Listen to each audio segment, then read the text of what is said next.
Assalamu alaikum. Samini gor fo indi mo yettore mum. Mi wadi mon kadi juumo wuri ona jallo na jaafo en battini mo wuri jooma. Min boy non namdade so tawi tergal joni ko buri lebbi jeegom fiyano yalti fedde nde wala yaltan fedde nde.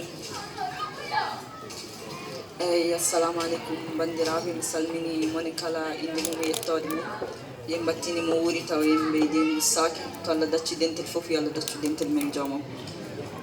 Eyyi a jarama fati e namgal ma e yo neɗɗo so woni e fedde fiyani ko ɓuuri lebbi jeegom kañum yalti fedde ine wayno kañum yaltini hoore mum e fedde nde.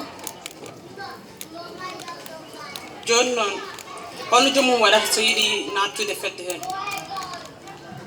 So jomum yiɗi nattude fedde nde alay saago jomum yoɓa ñamale ɗum fof so yoɓi ñamale mum fof kadi ne foti yobde 35 euros.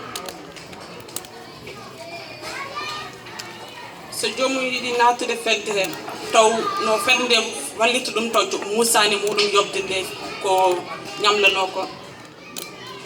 Eyyi fedde nde ne ƴeewa wallude jomum ne wawi yobde ñamale mum seeɗa seeɗa kono kala joguiɗo ñamale taw ñamale nde ɓuuri 30 euros kañum wawa hebde ballal banggue fedde. So tergal are leydi he ko kesso o haalnama bandirama ko kannimo nafoore fedde nde kono o natani o jooɗi ko juuti mum o yiɗi nattude holko fedde nde haali hen? Fedde nde wi ko jomum ene foti yobde ummorade ñalawma nde tini fedde nde ha ñalawma mo yimɓe jarata fof ne foti yobde. So tawi noon neɗɗo yalti leydi ndi to wawi wonde aduna he fof on wawi continde wonde fedde mo fiya walla o wawa?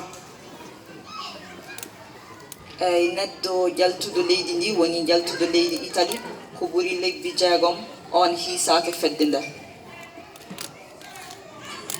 So jomum arti noon e yiɗi e nattude fedde holko fedde nde haali hen? Eyyi so jomum arti jomum jokkoto hen tan wona ene jogui ñamale fuddot tan yobde ummorade ñalawma nde o naate leydi ndi. Eyyi on jarama. Assalamu alaikum bandiraɓe.